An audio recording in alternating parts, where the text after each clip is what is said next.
Well, hi everyone, Club Grubbery time again, and it's great to have you with us, Johnny. This is going to be a cracker. Yeah, well, it's just I don't know what to say, Hoodie. It's just another day in paradise here in Australia and around the world, unveiling all this madness. Unveiling the madness indeed, and we haven't even really touched on the Epstein files yet. We've got to do a whole thing on that. That is just obscene Mm. what's going on with that. And what's surprising everybody is nobody's being arrested. Or well, they're probably being investigated. We shouldn't be too hasty. I suppose the various police forces around the world and the departments of justice have to get all their eggs in a row before they start doing that. But anyhow, more about that later. I say this is an interview that I believe is one of our most telling interviews, John. I know we say they're all good, and they are, but this is about a doctor who stood his ground and stood by his oath of first do no harm. And we're talking to Dr. David Cartland in the UK, who has been heavily persecuted. Now, if you're in the medical profession and you're watching this interview, and I know a lot of you are, you will either be terrified back into your hole, which we hope you're not, or you'll be inspired to take action and follow the lead of people like David Cartland. David, it's an honour to have you on the program. Thanks for joining us. No, thank you for having me. I've followed your podcast for a long time, and it's just right on the money every single time. So yeah, it's an honour for me to be here as well. So Great, mate. Well, let's start with your story. Let's talk about your life pre 2019. It's all right. I got a kangaroo knocking on the door. Sorry about that. Your life pre 2019, what you're up to, what you were doing as a profession, and then let's go on from there. yeah, I've led a very boring life really in that respect. I'm a family man. I'm a Christian. I've got four children, five dogs, and a wife.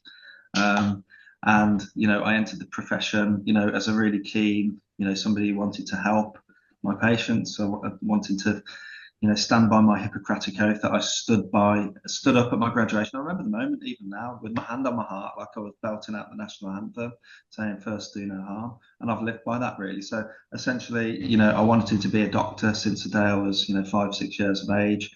Geared everything I've done in my life to that. You have to because it's a job you have to really commit to early because you have to do the right GCSEs and the right A levels to get into medical school. Just at the time of applying to med school, I kind of had a little doubt. Do I want to do medicine or do I want to look into science? And so I kind of ended up into science for the first 3 years. So I did a 3 year degree in biomedical sciences. And the reason that's important is it kind of set the foundation for my thinking and how I kind of unpicked the COVID mystery quite early on. Is that it teaches you critical thinking, it teaches you to question everything, look for the scientific basis of it, look for the conflicts of interest for sure in everything that you read. And yeah, so I got first class honours in biomedical sciences at the same university that I went on to do a medical degree at. And the medical degree was a shortened version for graduates. And it's quite a prestigious degree at the time. Not many people got on it. There were only small numbers of places. Lots of people quit. It was that stressful. But yeah, got through. And yeah, exemplary academic career. In between the two degrees, I did a master's in angiogenesis, which is looking at the study of blood vessel growth, and published some work on that. So published scientist. So you've got this guy here who's a scientist, a published scientist, and then did a medical degree and achieved quite high scores in that degree as well at the same institution. So I'm not doing that to blow my own trumpet, but just to say that I'm not a tin hat wearing conspiratorial type of person.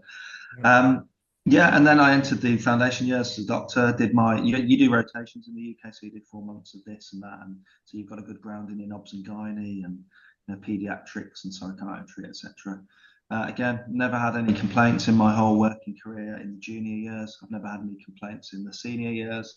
At the point where you've done your 2 year junior rotations, you have to choose what you're going to do next. And I chose general practice with a side hustle in emergency medicine. So I kind of hedged my bets and sort of went up the sort of seniority ladder in the A&E department, but at the same time formally training as a general practitioner. I think it's family medicine in Australia, you call it. And again, my career is now, well, was 17 years in. Like I say, I've never had a patient complaint. I've never had any complaints from any employers. I've kind of moved around a bit, I'll be honest, because part of what I did as a doctor was going into surgeries and realizing unsafe practices. things that could be done better, things that were unsafe, things that put patients at risk, and then you'd be moved on. You'd be sort of managed out of the building. So I kind of knew this was possible, but not on the scale I've witnessed in the COVID era. And that brought us into the COVID era. If you want to go into that now, should we proceed into the scamdemic? Yeah. Yeah, so I was working in a very big surgery actually in the Midlands. It was 30,000 patients, what they call the federation. So surgeries that are joined together to kind of spread the workload. And yeah, the pandemic started in earnest. We're all seeing the same thing on the TV. The zombie apocalypse is happening. The black smoke attacking each other on the TV, and we're all expecting that. We're expecting the Spanish flu. And I went into work thinking that would be the case, very quickly realizing that it wasn't the case. Me and another fellow doctor, a guy near retirement, were the only two doctors that stepped forward to man the fort. Everyone else bottled it and went home and worked from home. And they were doing telephone triage, and these were senior doctors just running for the hills. While I actually got a waiver to work from home, and I had to sign a waiver to say, if I die of COVID-19, it's not on my health centre's head, be it, for example. And I went in and we had some very quiet days. I got to catch up on my portfolio, my audits, my continued professional development. And we were having quarter-filled to half-filled surgeries. And even that at a push was, us touting for business, really. Everything shut down, elective stuff shut down. People weren't coming in because they didn't want to bother the heroes. And that's how it went on in the Midlands. It went on very quiet. I was at board. I was venturing into hospitals. Part of a political campaign, a local politician said, let's go and feed the NHS heroes. So I'd be calling up the fast food outlets in the Midlands and saying, can I have some pizzas to take into these heroes, slogging it out in A&E and intensive care. And then I'd walk in with a stack of pizzas to these empty COVID wards, these empty ITUs, the A&Es. People were literally, I've seen the TikTok dancing with my own eyes. I've seen the choreography going on.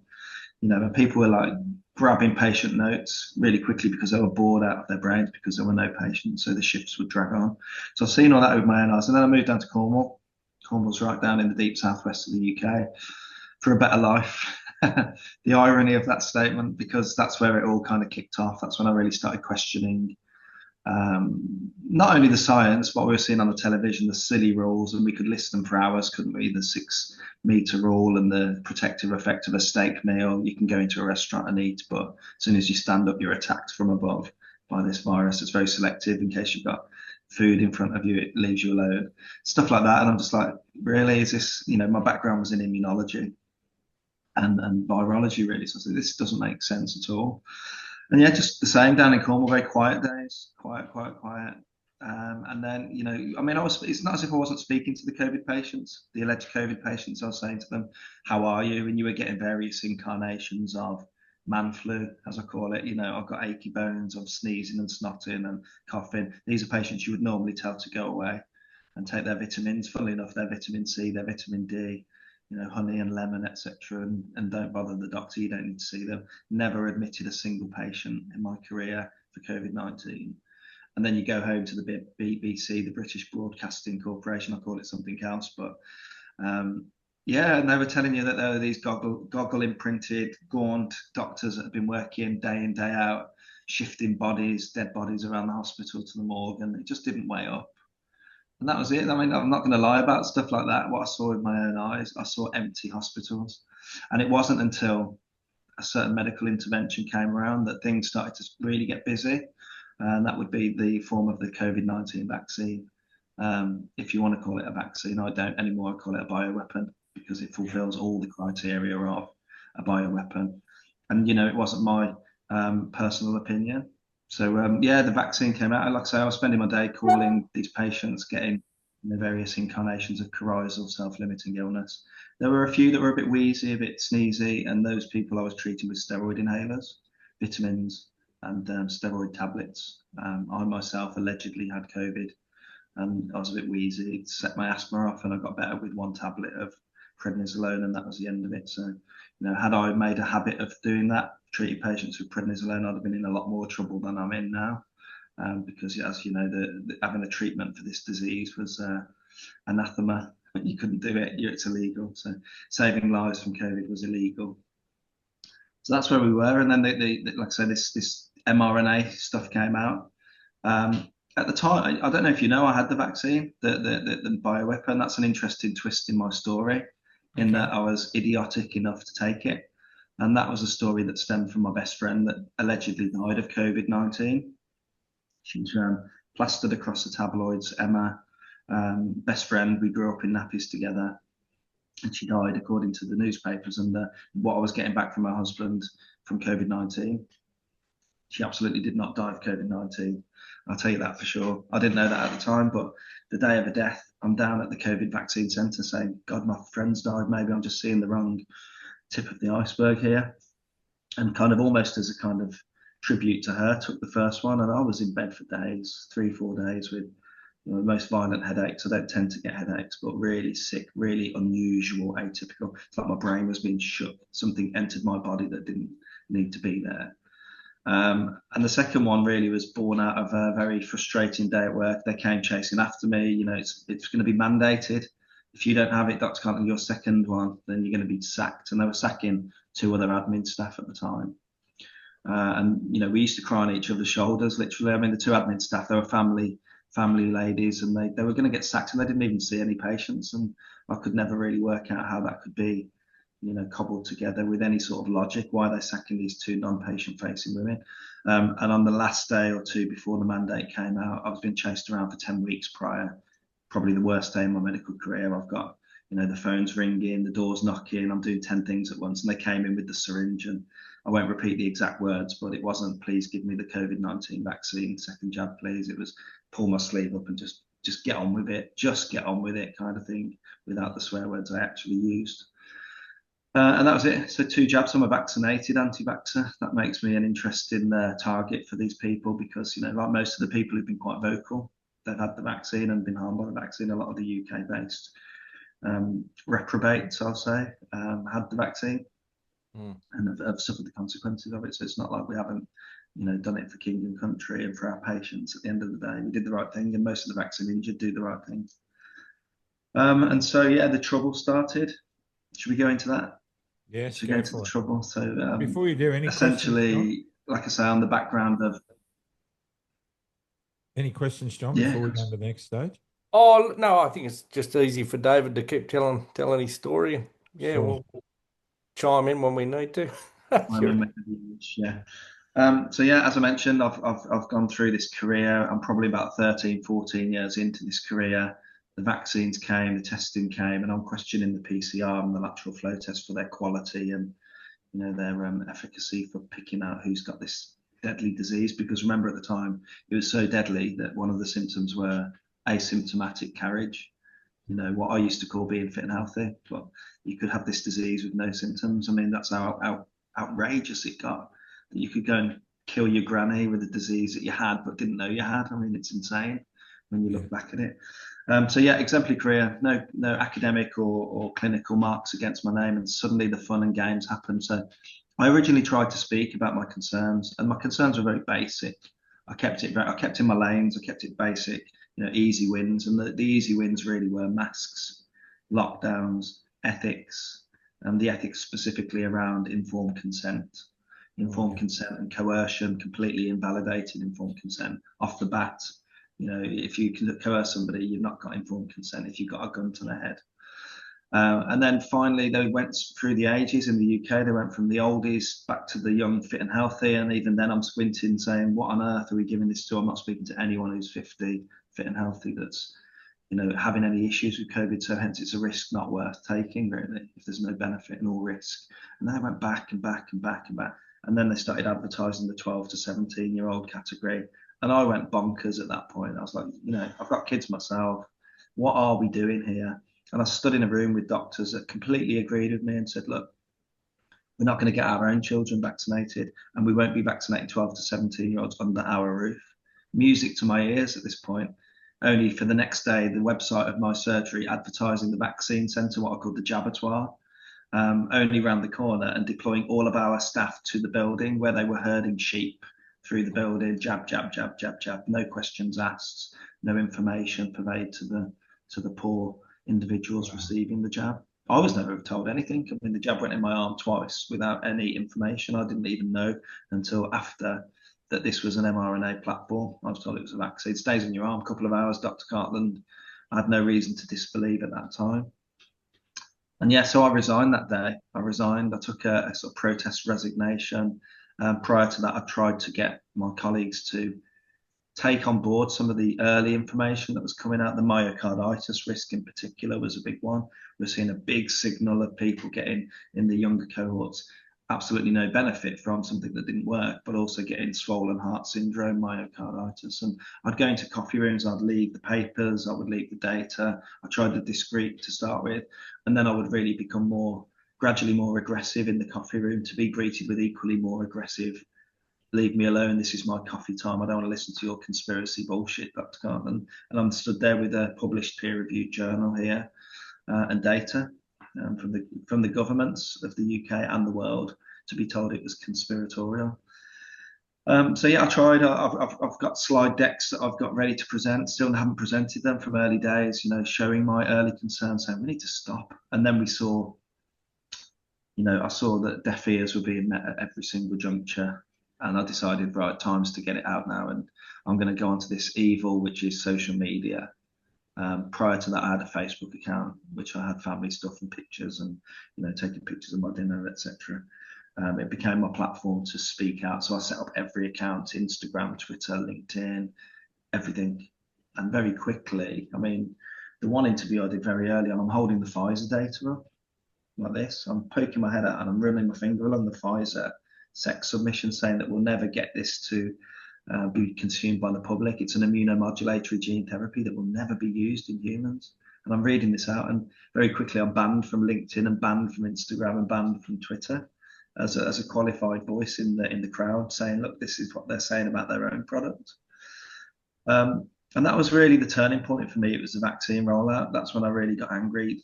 Initially, it was the younger cohorts, pregnant women. They went for pregnant women. If ever there was a protected cohort of patients, it's pregnant women. Wrap yourself up in cotton wool, healthy living, avoid things like, raw meat and soft cheese. But suddenly they were giving this drug to these pregnant women. And that was where the calling out of professionals that I saw publicly started, because the vaccine came out. It became, despite taking it myself, became quickly and retrospectively clear that this wasn't a conventional vaccine. And I read the Pfizer trial. That's when it all started. I read the Pfizer trial. I did my own research, aka conspiracy theorist, and read the trial. And I thought, what on earth is this? What on earth is this that I've just read? This has made the market with this appalling record. And they were jabbing like all the folk down in Penzance in Cornwall with this stuff. And I just couldn't believe it. And it really, for me, it really started when the vaccine injuries started rolling in. And it wasn't after the first one, I'll be honest. The first one, I didn't really know much other than the odd blip of, I haven't felt right, or I've got a swollen arm, it feels really odd. It was the second and third when it really became an exponential increase in injuries of various sorts. And it was literally early on very apparent that this was causing a menagerie of multi-systemic, odd reactions, and anything from peculiar headaches to this, that, and the other. Like literally patients would come in and say, I've got a bit of this and a bit of that and a bit of the other. And it didn't make any sense from a diagnostic perspective what the explanation was for this. But one thing was for sure, the patients knew themselves. It wasn't David Cartland fueling their brain with conspiracy. It was, I've had the vaccine and I feel like absolute garbage in various different ways. And that was early on. And then the real eureka moment for me came when 2 women died in their 40s. And I had the misfortune of calling one of the husbands on a condolence call that we were doing at the time and said, look, I'm really sorry to hear what's happened. These deaths were vaccine-induced thrombocytopenia. It wasn't up for discussion. It was a coroner decision from the AstraZeneca jabs. And in the very same week, we got a chap who collapsed in the town near to us, the city, should I say, Truro, had a seizure. He had a cerebral venous thrombosis, which is a brain clot. And he had the jab the day before. So these 2 women's death in the same week from disseminated intravascular coagulation, so death by 1,000 clots, to keep it layman's terms. And then you've got this guy who's got this massive venous thrombosis in his brain being evacuated. And that was the first time I got called an anti-vaxxer by one of my colleagues in neurosurgery. And I said, he had the jab yesterday and you're operating on him today. Don't think it could be the Zeneca he had yesterday. Oh, doctor, you're not one of those anti-vaxxers, are you? I was like, well, I've had it myself, so how can I be? I'm just calling out what I've seen. And that's when I went to my boss. We need to stop this. There's 2 deaths and a cerebral venous thrombosis. And he just said, shrugged his shoulders, essentially. He said, the show must go on, was his exact words. So Wow. this is my observation until now. And that was pretty much what I took to social media, my lived experiences, what I was seeing with my own eyes, the data I was reading. And that's when the trouble began. The trouble began, and the trouble was regulatory reporting. So I'd gone through a career of 13, 14 years, never had a mark against my name at a local level or general medical council level. Suddenly, and to cut a long story short, I'd received out of nowhere 256 GMC complaints, all of which needed responding to. So you can't just leave them, you have to give your side of the story. And when I did an FOI afterwards, I found out most of them were just trolls from the internet that were picking up the phone to the GMC. Some doctors, quite a few doctors actually, the GMC were redacting the name but putting doctor in front, so I could see they were medical. And as I mentioned, 256, of which they took 5 forward. So I had 5 GMC complaints for which they took me down with. So the rest were thrown out as just misdemeanors or whatever. Most of them were David Cartland spreading misinformation on the internet without any justification backing or data. That got me in trouble. So the charges I got at the time were that I was harassing doctors. I called it calling out doctors.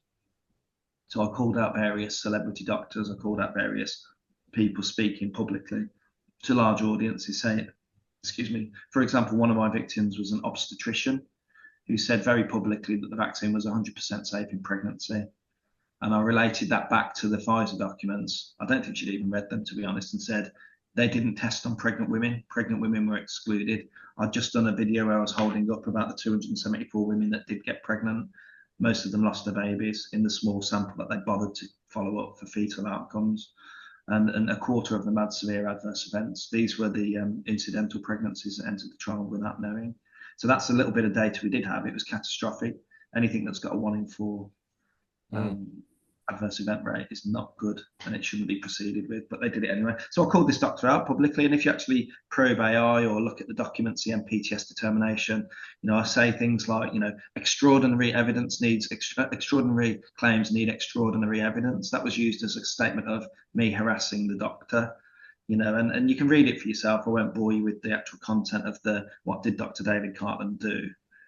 It was calling out doctors and making comments like that, and I called her out. I said, please thank Dr. X for inflicting spike protein upon your newborn baby. That was taken down and used against me, as they say. And they built up this kind of very clever narrative of me calling out these doctors, but twisted it into Cartland's harassing them for simply doing their job. And they were making some pretty audacious claims. And cut a long story short, it was a game of he said, she said. He said that to me, so I said it back. And what they did was they cleverly removed what they said to me out of the equation. So if Dave Cartland says X offensive, why did he say it? What was the provocation there? And there was provocation in all cases. I didn't just sit there with my keyboard tapping away, abusing people. It was very much retaliatory. That was removed. The first thing the GMC did in the hearing was remove all of my witnesses. The audacity that a prosecution can tell a defense what they can and can't use. They told me my defense documentation was 80% inadmissible. So told me I could only use about 20% of my own defense. They gave anonymity orders and privacy orders on these people that had complained about me. So no one knows their names. Whereas Dave Cartland was public. We read out death threats against me and physical threats against me. We read out an email that said Dr. Cartland we're a group of scientists and doctors, and David Cartland is spreading this information, which is why he became a target of our network. That was signed and sent to the GMC that I was a target of this group of doctors and scientists. So sinister in and of itself. Yet they went away and deliberated and came back and said, private for them, we're going to call them Dr. A, B, and C, but Dave Cartland's going to be known as Dave Cartland and everything's going to be beamed out publicly. So we had the first half of the tribunal. It was awful. I was sat there listening to them just lie and misdirect and misrepresent. And I'm sat there, I can only listen. I've got a barrister at this point. And at the very end, the barrister for the GMC, who was a homicide and terrorist barrister in his day job, highly paid, highly decorated. They'd also brought in a high rank CPS barrister for the GMC. Like they couldn't get a higher barrister to take me out. And we got to 3 weeks in. I sat there. It was in and out of adjournment. I was pretty much under house arrest in this room, listening to this rubbish being fed to the MPTS legally qualified chair. And it culminated really in a breakdown. I can only say that it was a breakdown. I woke up at 3 o'clock in the morning, and I say it with a smile now, but I was at my wit's end. I didn't know what to do. I was losing my job, my reputation. They were talking lies. This was beaming out publicly. And I took myself to a cliff edge in the small hours of the morning, and I was ready to go at that point. Really, I was ready to go. And what stopped me that day was just thinking that I actually thought about my own funeral. I was just ruminating over it and my kids and looking at pictures of my kids. And then an angel from heaven came down, which was the policeman that was alerted to me being missing, and he pretty much talked me down. And my God, if that guy wasn't there that night, who knows what would have happened? We wouldn't be having this conversation. But it was adjourned. It was adjourned in earnest. The case was ended. It's led to Dave Cartland becoming really ill mentally. And we had a break for 6 months. And the 6 months then, we reconvened. I had to have psych assessments. The psych assessments stated that we needed to put this behind closed doors now at this point, humiliating Dave publicly for everyone's mental health. This was their psychiatrist said Dave Cartland needs to have this done privately. At the same time, the GMC and MPTS are allowing the trolls that had formed a sort of mechanism of attack on me to watch. They were allowing them free tickets to watch this, and we're writing to the MPTS saying this is intimidation. You can't let these trolls who are abusing him and harassing him online enter and watch like it's some sort of peep show. They ignored all the emails and they let them in. They let these 7 or 8 trolls who took annual leave to watch my tribunal from this pack of trolls. I don't know if you come across the trolls on X, but they're horrible, horrible, malicious demons. That's all I can say. Yep. And they've made it their mission to just abuse me day in, day out, and they're fixated with it. Yeah. So we got to part 2. I said, well, if you're going to let the trolls in and you're going to ignore the order for privacy, so they ignored that. They said we're going private, despite the psychiatrist saying it needs to be public. Despite the psychiatrist saying it's going to be private. And then they continued. So I said, look, I submitted all my written rebuttal. I've got a barrister representing me. Get on with it. It's a kangaroo court. I'm paraphrasing slightly, but they went on with it, and they got to the 2nd week, and long story short, they struck me off. They found me guilty of harassment of 3 doctors. Bearing in mind, harassment's a criminal case. If I've harassed, I should be arrested, or I should be charged civilly. There's not any of that. The second crime I committed was a real bad one. I wrote 5 vaccine letters of support to avoid people going to have a vaccine to go and travel to see dying relatives. They called it falsification of medical documentation. The MPTS didn't have a copy of the letter to be able to tell me what date I did them, what the rules were at the time internationally, and what the eligibility criteria at the time. Doesn't matter. They didn't care. They found me guilty of falsifying medical notes.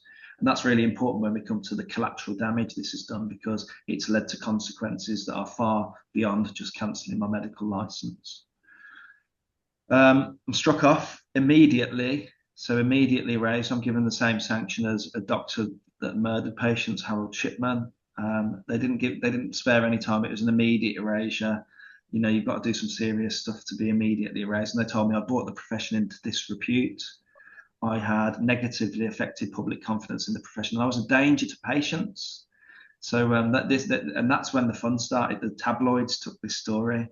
Google me. I'll just say that. Google me, and you'll see what they wrote about me. Everything from I'm transphobic, I'm homophobic, I'm a bully, I'm a harasser, I'm an inciter of hatred, I'm dishonest, I falsified medical notes, and it spun. And I live in Cornwall, which is a small area. And put it this way, the gossip mill in Cornwall is pretty profuse, and if whisper, whisper, whisper, it soon spreads. And as you know, Chinese whispers, things get twisted. Dave Cartland suddenly became upstanding doctor with exemplary record to bully, harasser, and dishonest. The headlines were, one of the headlines were, inside the warped mind of dodgy struck off Cornish GP and his homophobia. And I encourage anyone who's watching this to read that article and to see if you think that I'm homophobic from the comments. It was things like a meme that said, man, woman, boy, girl, I'm a father and I'm protecting my children from gender confusion. That's not homophobic. There's a picture of a singer called Sam Smith in this garish outfit, pink feathers and all the rest of it. And I said, human evolution. That was called homophobia. So they were just hit pieces. The local rag passed it onto the local paper in paper form. I was the middle page spread for 2 weeks in a row, calling me, disgraced bully. And then the second one was the hit piece about homophobia. I'm not homophobic in any way. And so, yeah, that's when the fun and games started. So we had that. I'd been effectively made unemployable anyway prior to that, because the GMC, the kind souls that they are, even before you get to defend yourself, wrote at the point of accusation. So they took these 5 charges forward, and they write to every surgery in Cornwall saying, just to let you know, your doctor who works for you has been investigated for bullying, harassment, incitement, and dishonesty. Now, that's not a selling point when you're locuming, which is going around and kind of supply teaching for medicine, being a standing doctor. So I was immediately released from all 6 surgeries. I was doing really well financially, and none of them employed me again. And that led to a prolonged period of unemployment because, as I mentioned, the gossip mill in Cornwall kind of spreads and your reputation precedes you. What's happened since, just to complete the story, this is trigger warning for the next bit. So they took my career off me, they took my livelihood. I've lost £120,000 a year salary. And Halloween 2025, should I say. I don't even remember when Halloween was, actually. I've lost track of time. But Halloween, we get a knock on the door, and it's an envelope being delivered to me, and it's from, in the UK, there's a service called the Criminal Records Bureau. And that's for criminals, as you can imagine from the name, Criminal Records Bureau. So essentially, if you employ an individual, you check if they've got a criminal record, CRB. It's now been rebranded into what's called disclosure and barring services, just to allow, there was a case in the UK, a murderer that wasn't formally charged, that got a job as a caretaker because he wasn't criminally charged at the time. So he was allowed to take that job and murder during that role. So they've opened it out to, you need to have shown demonstrable harm to a child or a vulnerable adult. So criminal or demonstrable harm to vulnerable adult or child. So we put in a defence. They said, we're considering putting you on this criminal list amongst pedos, perverts and criminals. Never really thought anything of it. Christmas came and went. My barrister wrote a brilliant rebuttal saying he's committed no crime, there's no abuse, there's no harm, there's no children, there's no harm. There's no vulnerable adults involved, so get back in your box, essentially. I got 10 beautiful references from child safeguarding individuals, head teachers, MPs, consultant paediatricians saying this is nonsense, it's a complete abusive process. And submitted it, thought nothing of it, until last week, and this brings us right up to date. Last week I was confirmed that I was placed on the DBS barred list. I was put on a list of criminals. That effectively means that, subject to a short-term review period, an appeal period at the High Court, again, that's going to cost a fortune on top of everything else. I'm indefinitely banned from working with children and vulnerable adults forever. So that's where I've been placed. And unfortunately, it doesn't stop there. I know I laugh, it's actually quite sick, but it didn't stop there. So part of my rehabilitation after the strike-off was I became a football referee. You call it soccer in Australia, don't you? Soccer. So I became a soccer referee and really enjoyed it. I was an ex-player. I had to give up because my legs were just too battered from 30 odd years of playing. So I thought, I'm going to do this refereeing gig. Did really well, promoted very quickly, with the wish to go up the ladder very quickly to a decent semi-professional level. I've refereed 61 matches this season. Great feedback. Like I say, nothing from the FA, not a mark against me. They know about the GMC case. They know I've been very open. I said, this is the case. It's a kangaroo court. I've explained it to them. They let me referee anyway. Subsequently, I've been put on this criminal list, having committed no crime. The FA ring me and say, you're banned, suspended, interim suspension as it stands now today. You're interim suspended from refereeing and all football-related activity. And I asked them what that meant. And they said, you're not allowed to play football. You're not allowed to referee football. You're not allowed to even be around FA-affiliated football pitches. So this is just going on. And finally, obviously being put on a barred list for children has triggered a child safeguarding social worker kind of pathway now. So my parenthood is going to be looked under the microscope now as to, am I a fit parent? So all from this GMC nothing burger And I still say that now. I've called a few doctors a few names. They've called me names equally back, and I called a doctor an evil witch, so what? And you've got to think about proportionality here. And we've got doctors in the UK we spoke just briefly off camera about. We're being let off for rapes. Rapes are okay as long as it's only a one-off rape. Doctor let off. We've got doctors doing female genital examinations and investigations that are not necessary and removing women's ovaries, let off. We've got doctors who are on the sex offenders register in the UK practicing medicine. We've got doctors that have been found in possession of the worst grade of child pornography, merely suspended until the trial, actually, which is fair. Wait till the trial before you strike off.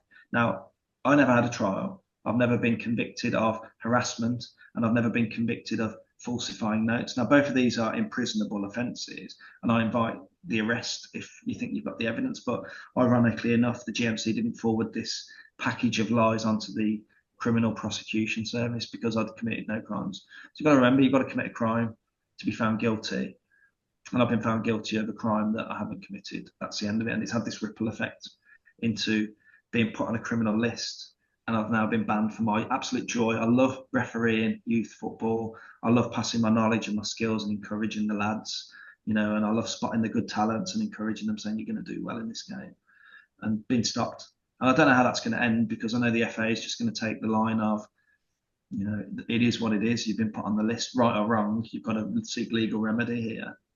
That's going to be months and months and months down the line. So I was heading for a record number of refereeing appointments, but sorry, I've been a bit of a monologue there. So I'll hand it back to you guys. And yeah, it's a cautionary tale. This is if you're a doctor watching this, as you said at the beginning, you're not going to want to be speaking out, because they've absolutely disassembled my life. They've ruined me. I don't know what my next move is going to be, actually, because I'm now unemployed, unemployable, on a criminal list, and can't even had to seek permission to watch my kids' football at the weekend, under nines. Wow. You imagine how embarrassing that is, having to ring up and say, can I watch my son play football? Oh, my goodness. You're handing it back to us. I don't know about you, John. I'm absolutely bloody speechless. Yeah. This is reprehensible stuff, mate. Well, 80 years. They can take my license off me. I don't mind that. I was never going to use it again anyway. I'd have preferred it being a victory from me, but what I didn't like was the kind of misrepresentation and the twisting of facts. The first thing they did, as I mentioned, they got rid of all my witnesses. Like that's I've never heard of that in any case. If you're a murderer, you're still entitled to your defense, and you've got to put that to the court for the judge to hear, and then they balance up the case and say, well, we've heard that side, we'll judge on both sides. But they got rid of my side. And the whole case was David Cartland's a bully. I've not got bullying bone in my body. I've retaliated to bullies. I've called out liars and people who've spread dangerous misinformation. For that, I'm guilty. I put my hands up. And I wrote 5 letters that were never seen by the MPTS. And I was found guilty of it anyway. Like I say, I've said, what international law? The reason they put me on the list, sorry, I forgot to say, the reason I'm on this child list, the justification, and I haven't got the letter to read it, so I'm going to have to paraphrase, but you flouted international safeguarding regulations and policy during a worldwide pandemic. Listen to the ifs and mays here, if you were to work with children in a regulated activity, you may allow your own ideas and opinion to overrule government policy and procedure. So if you were to work with children in the future, you may be a danger to them. So we're going to put you on the pedo list. Yeah. So this is about crimes not committed, isn't it? Postulation and conjecture of what you might do in the future. Now, I'm not in a position to write vaccine exemptions now. They took my license off me. So I can't even recommit the crime, even if I wanted to. But here I am. I'm banned from working with children for absolutely nothing to do with children. Make it make sense. Gobsmacked, you two are. I don't know how I'm smiling about it. I think it's probably the first interview we've done where we really haven't said anything. And I think that speaks volumes. I mean, this stuff is reminiscent of 80 plus years ago. It was called the Gestapo. I don't know how Kafkaesque is what they call it as well, don't they? It's just like they're just doing what they want because they can, and the GMC were literally saying things like that. So one of the reason they found out about my vaccine letters of support, they've got an actor to contact me. So somebody, a stooge, contacted me pretending to be a locum agency rep to find me work. The conversation then turned deliberately to, I need a vaccine exemption to get to Canada. I haven't got a medical reason, doc. Can you sort me out? And in this WhatsApp exchange, I said, look, let's have a conversation via a consult. How much do you charge, Dr. Cartland? I'll do these for free. That was categoric on the WhatsApp exchange. He said, well, what reasons are you going to give? I said, bodily autonomy, freedom to refuse consent with capacity, and primum non nocere, first do no harm. I believe the vaccines to be harmful. None of these letters were shown, by the way, to anyone. Border Force Control never even looked at them, let alone rejected them. And at the very end of the message, the person who claimed to be Mark from Atlantis Medical Group told me he's got a caravan to sell me for when I lose my home. You effing see you next Tuesday.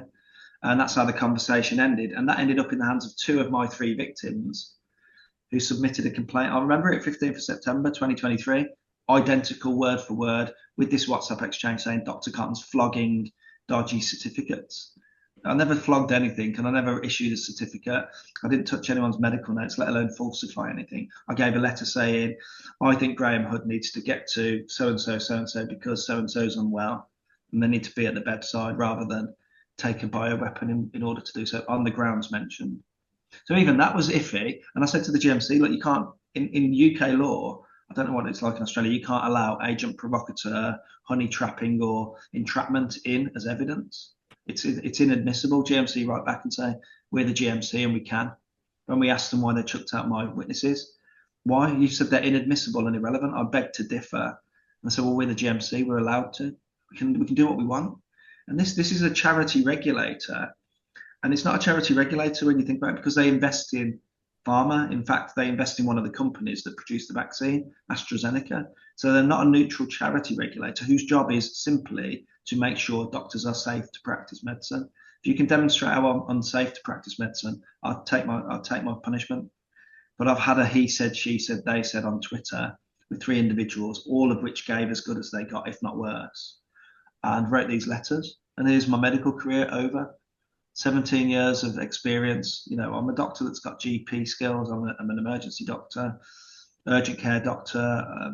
I do homeless medicine. I do minor ops. I teach medical students. And we've got no doctors in Cornwall. We've got a very short amount of doctors. So here I am, unemployed, unemployable for no, honestly, I'm not just saying it. I don't know why I'm struck off. They say I don't have any insight.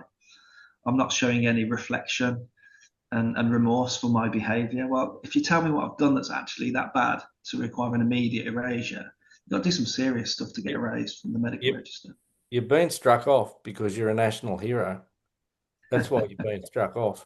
There's no doubt about it. I mean, you should be given the Victoria Cross. Absolutely.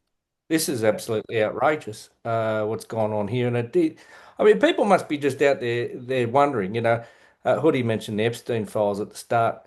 I mean, the volumes of these bureaucrats and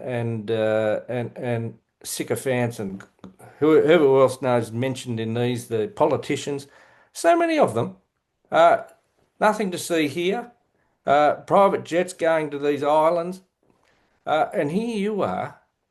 You've done absolutely nothing but raise the alarm about something that was not only never safe or effective for pregnant women, it was never safe and effective for any bloody person. I mean, the stuff is a bioweapon. It's a killer agent. I mean, these people are absolutely mad, and raising the alarm at the point you did in relation to the children was nothing less than it was a moment of absolute bravery and sanity, you know, around the world that this was being called out by an expert, and you are an expert, and I don't know why this is still going on, to be completely honest. You know, the thing that really angers me more than anything is this stuff's going on in the background, this Epstein stuff, and then you are banned from soccer games. I mean, it's just Obscene. obscene. I mean, the absurdity there is that, let's say I'm on the list for vulnerable adults and children. Okay, let's say that decision stands. Well, there are age groups in football, open age. There's veterans and super veterans, 50-year-olds plus, 35-year-olds plus, women's football where there aren't that many junior people. Let me referee that. Stand by me, FA. I've done I've done nothing. I've actually done you so many favors this season, for example, and that just, you get dumped. I've just been dumped by them. In fact, I spoke to the welfare officer locally and said, look, I'm really struggling here to deal with it. It was my release, it was my sanity. And they just said, contact a local men's mental health charity. Then I mean, we've got enough to deal with. you're likely not to even be able to get a visa to go to another country.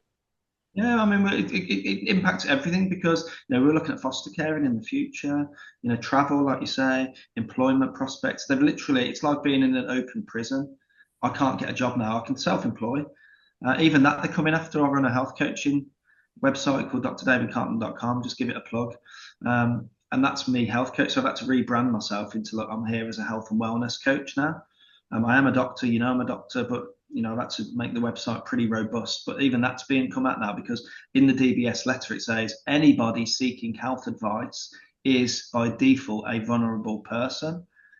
How so? So if you come to see me about your toenail problem, you're not vulnerable. So they made this sweeping statement. Now they're going to come for that's the next email I'm waiting for now, is that you can't even do your health coaching, which is what, a small amount of money. I do about 10 or 15 appointments a month.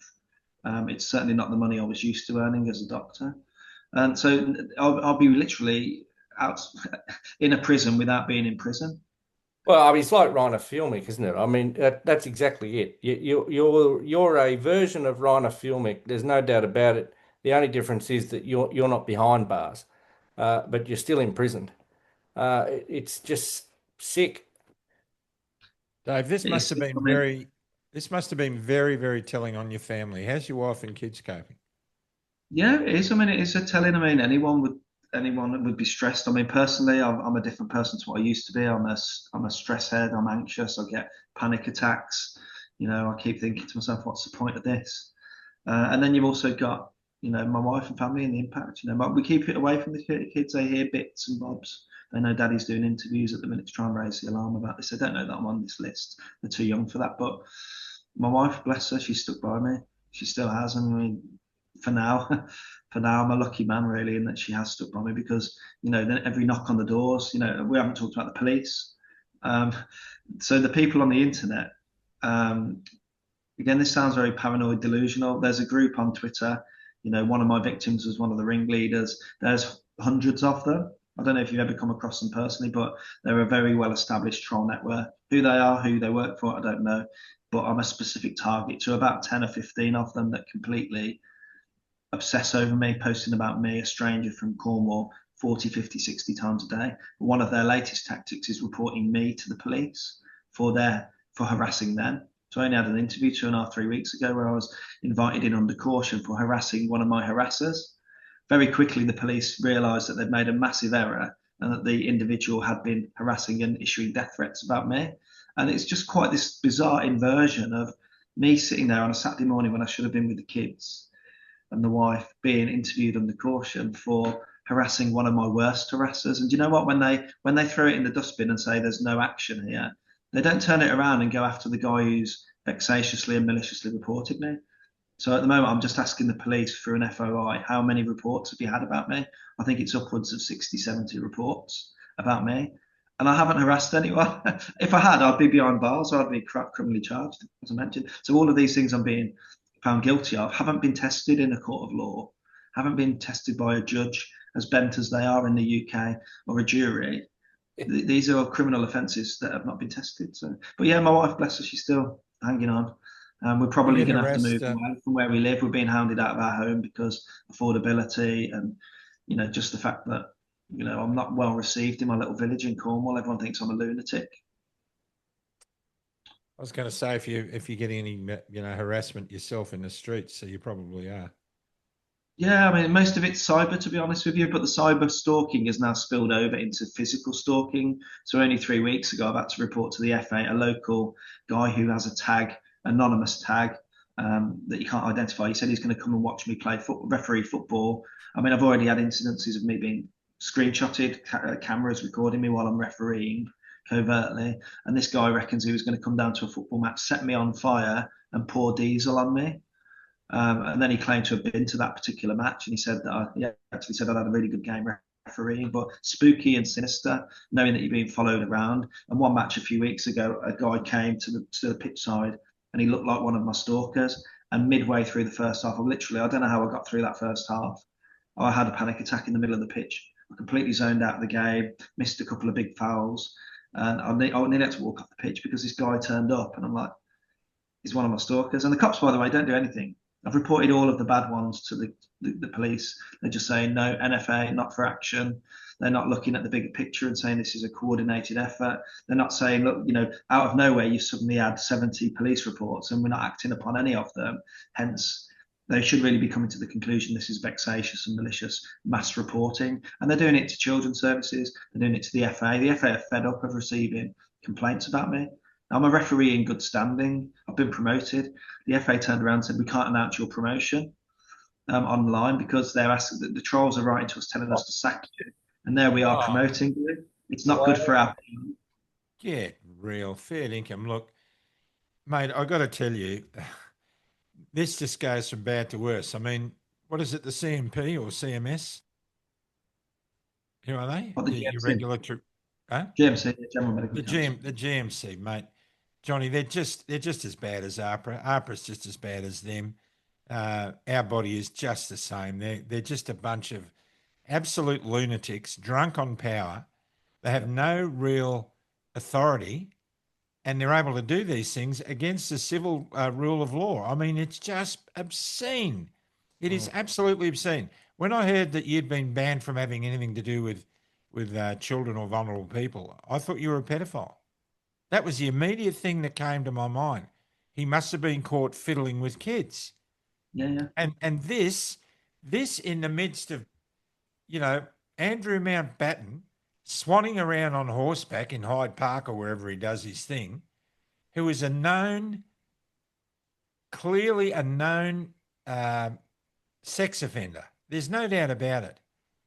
And you've got all this other stuff. You had Hillary Clinton coming out today, Johnny, and saying, I don't recall ever meeting Jeffrey Epstein. I mean, you either know you met him or you don't. And if you say you don't recall, that's you hedging your bets because you know you met him and you want to be able to say later on, through a back door, oh, I forgot that. Well, that's just absolute bullshit. And this stuff is going on all around the world. And these quongos, these quasi-authoritarian nut jobs, are interfering with people like you who should be in the community saving lives. This is absolute bullshit. If you ever wanted proof that this is a battle between good and evil, there it is right there in David Cartland. That's what this is. It's a battle between good and evil. And I tell you what, grace and evil cannot live in the same village, and evil's always the first to leave. This is going to come crashing down on a lot of people. There's going to be gnashing of teeth. A lot of people are going to pay the price for this indiscretion. It's more than indiscretion. It's downright. Look, at the best case, it's cowardice from some of the doctors. Are you getting any support from anybody? Are any doctors speaking up for you, or is that gone by the wayside? I'm doing a lot of these podcasts. I'm just trying to raise awareness. I've realised all I've got left is my voice now. I mean, as you mentioned, people make assumptions. People say, well, there's no smoke without fire. Dave Cartland, like the normies, will say, well, he's been struck off. They wouldn't have struck a doctor off for nothing. There must be something to this. Same thing here. If I'm ringing up my football manager saying I can't play, I've been put on the adults and children's barred list, there's an automatic assumption I've harmed a child. And like you say, it's an assumption it's a sexual thing. And I've been very public about I've put the documents online, so anyone who wants to check this out, the reason what I've just gave for the reason I'm on this children's list is there in black and white. I might do this in the future, ifs, mays, and conjecture. But yeah, I mean, there are people that are supporting me financially at the moment, and there's people supporting me emotionally, prayerfully, dotted about, but not, I want a groundswell. I mean, I had a Christian doctor yesterday saying, look, there's a petition going on to support me. He refused to sign the petition. And, the petition lists all that's gone on here. And he said, I don't think you've gone about this the right way, Dave. This is a Christian doctor that's now left to run a ministry. Yeah. And he literally said, I don't think you've gone about this the right way. I've always told you your approach has been wrong. Well, I tried the right way, as we talked about earlier. I tried the, slide decks and the leaving papers in the coffee room and, preaching in the coffee rooms to everything in between. I know ultimately the only tool I had left was social media to get the voice out, and don't they hate that, the fact that somebody's got 500,000 followers across platforms, that I've got that voice. That's why they've targeted me. I'm easy pickings. I'm just Dave Cartland in Cornwall, isolated, and they break you financially as well. So a lot of this costs a lot of money. So the GMC case cost thousands and thousands. To appeal the GMC case, they wanted 25 grand. And if you lose, you pay the costs of the GMC. And they were charging £6 a day to 2 barristers. So straight away, it's prohibitive. And then secondly, is if you want to do a judicial review, you need £50,000 to start the process to get this looked at by a judge at the High Court. Then you've got to trust the judiciary. At the moment, we've got judiciaries that are letting off paedophiles with suspended sentences whilst putting people behind bars for tweets. In fact, in the UK, we've had a case of somebody who has been involved in a court case for thinking a prayer. She was outside an abortion clinic. She thought a prayer. She was in a prohibited zone. She might upset the punters going in for an abortion. And she was charged for thinking a prayer. This is how Kafkaesque it's got in the UK now. Dave, let me ask you, if there is a radical change of government and say Nigel Farage and his party get in, would that give you any kind of hope that perhaps they would kick a few things aside and let's get some things sorted out here because this is ridiculous? Is that something that you might be looking forward to? I mean, this is all about woke governments and woke authorities. I saw I'm going to get shot in the foot for this, I know, Johnny. I saw Jacinta Allen, the Victorian Premier, at a press conference today. When she was responding to a reporter that said, "Why aren't you resigning, giving the $15 billion that's been lost due to corruption with the unions? Shouldn't you resign?" And she was very cocky about it. "Oh, these are just allegations, da-da-da." And then she wouldn't take any more questions. And when she stormed off, when she walked away from the podium, there was one guy and 9 women with her. One guy and 9 women.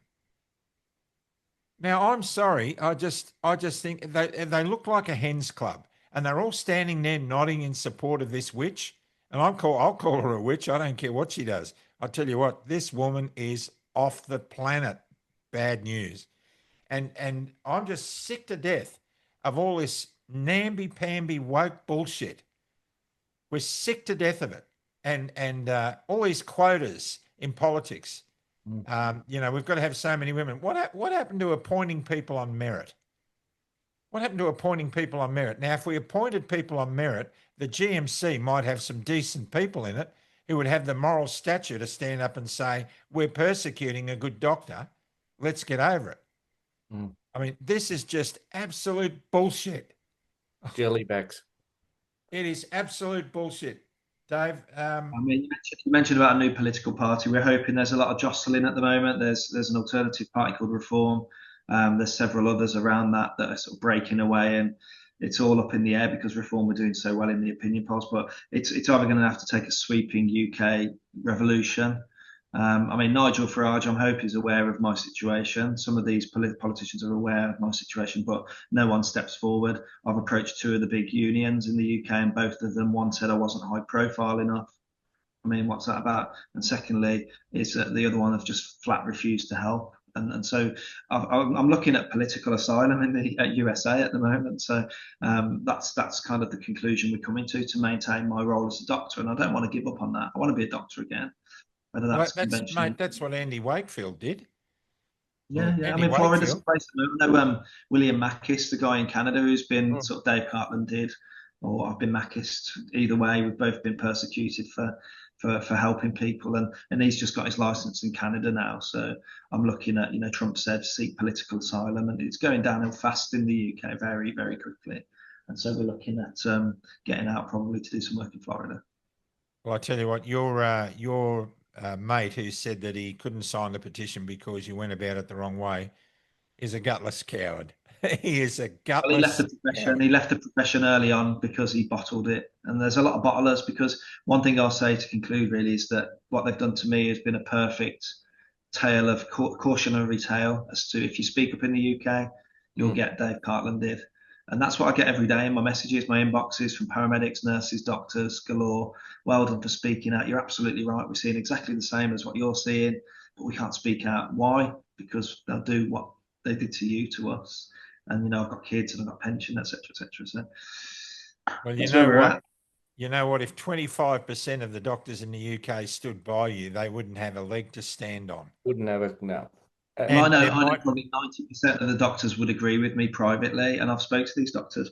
If you get a doctor on their own in a room and drill them, they know. I mean, in the UK, after the second jab, 80% of doctors refused the third, the booster, 80%.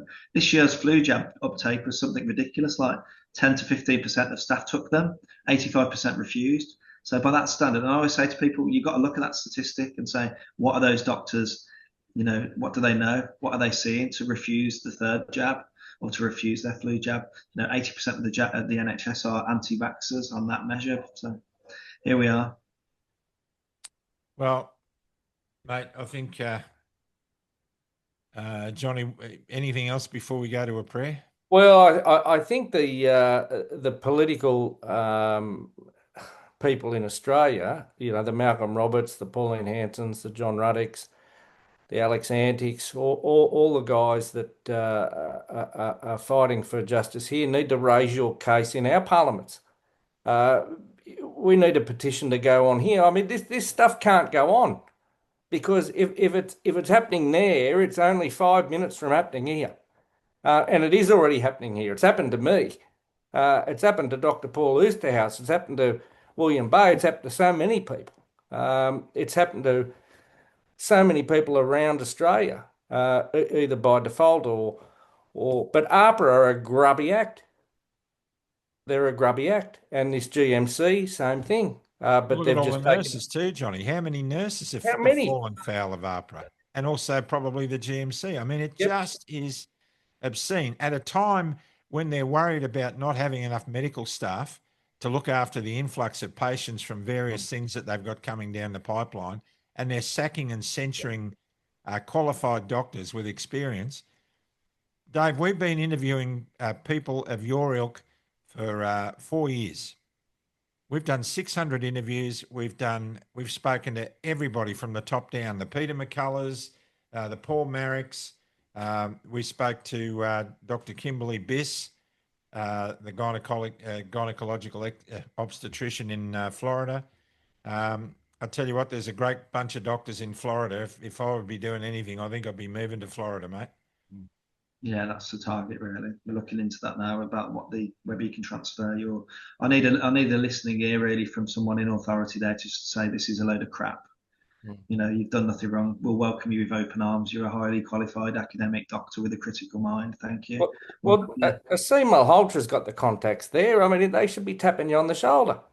This is what I'm doing now. I'm networking, and I'm kind of hoping and waiting for people to tap me on the shoulder, as you said, but it seems to be the other way around. I'm having to reach out to them. I mean, Asim's got his own issues at the moment. He's the last man standing. He's the only remaining doctor, because I've watched all my colleagues be struck off one after the other for their views on COVID.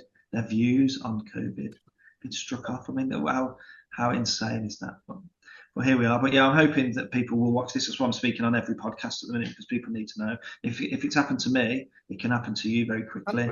If you can be put on a criminal list having committed no crime, you can be put on a list with paedophiles having done absolutely nothing to children. I'm a great father. I've got 4 kids. This has got to be one of the worst cases of bullying, harassment, persecution. I don't know what you want to call it, but it's the worst of everything. It's an absolute shocker. Yeah. I've got to agree. I know that sounds victim-esque, but I don't know anyone who's. I mean, a lot of people get struck off and they're left. They've took the license away. But to then continue it, it's almost like they're making an example of me yet further. I don't know what I did to deserve this. We said at the beginning, my views are about ethics, patient safety, protecting children, pregnant women, and representing the vaccine injured. That's all I've done. That's all I've done. That's all I consider to be my crimes. You're a hero. You're a hero, and don't forget it. Johnny, this smacks of Lindy Chamberlain to me. This persecution, the dingo's got my baby. This smacks of that kind of mismanagement and persecution. When people get a set on somebody, they're like rabid dogs. They're like rabid dogs. I just lost 8 sheep to a pack of dingoes in the last 2 days. They were just savaged and left lying on the ground. And that's exactly what they're doing to Dave Cartland. That's 100%. exactly what they're doing. It's reprehensible, and people need to pay a price for it. I think we should pray. Let's have a prayer. Lord Father in heaven, we need you more than ever, Father God. In this battle between good and evil, we're seeing indiscriminate destruction of people's lives, their livelihoods, their reputations. And Father, we know that this is the devil doing his work, and he is afoot in every form of life on this planet. So, Lord, we just need you to come soon. We need you to surround Dave Cartland and people like him who've had the courage to stand by the oath that they took in practice. Lord, we need you to stand by them and protect them and take them on a journey, Father God, that will see them vindicated at the end, where they will see the light of glory. So, Father God, we just ask you to surround Dave and his family, to protect them and end the madness and shed light on truth, because when we know the truth, it sets us free. In Jesus' name we pray. Amen. Amen. You're a flaming champion, Dave Cartland, and don't ever forget it. Thank you. Yeah, if you can spread the word, we can only raise awareness, really. So if you've got any contacts in the mainstream media, send them this. I keep saying it's like a cross between a Shakespearean comedy and a tragedy, really. So yeah, we'll it be is what sharing it it is. far. We'll be sharing it far and wide, and for all of those watching this program on all the various platforms, please share it. It doesn't work unless you share it. This needs to get into places. In fact, I know that this will get into the Commonwealth Parliament. This will go into our Commonwealth Parliament House in Canberra. We will be sending it to the opposition leader. We're going to start bombarding the new federal opposition with clips from our videos and ask them to please tell us where we're wrong. And I know several politicians, as John mentioned, who will probably raise this. If this can happen in the UK and we know it's happening in Australia, how long is this going to go on for? Because this is suicidal madness. Yep, I agree. I thank God for the angel that walked up to the cliff and brought you back from the edge, Dave. God bless you, my friend. Thank you. Thank you guys for your time today. Johnny Larder, you've often been heard to say, Well, you just couldn't make this stuff up. you couldn't make this stuff up. So, look, everybody, what you did yesterday got you to today. We say this every night. Don't get too bogged down in this stuff. But for goodness sake, if this has got your hackles up, share it. Let everybody know what injustice looks like. We're a family man, somebody who's an absolute benefit to the community that he's involved in, is treated this way, then we all need to take very careful steps. God bless you. Stay out of the trees, and we'll see you very soon with another great Club Grubbery interview. Boy, they're lining up, and they're fantastic. God bless you all, and bye for now. Thanks, guys. Take care.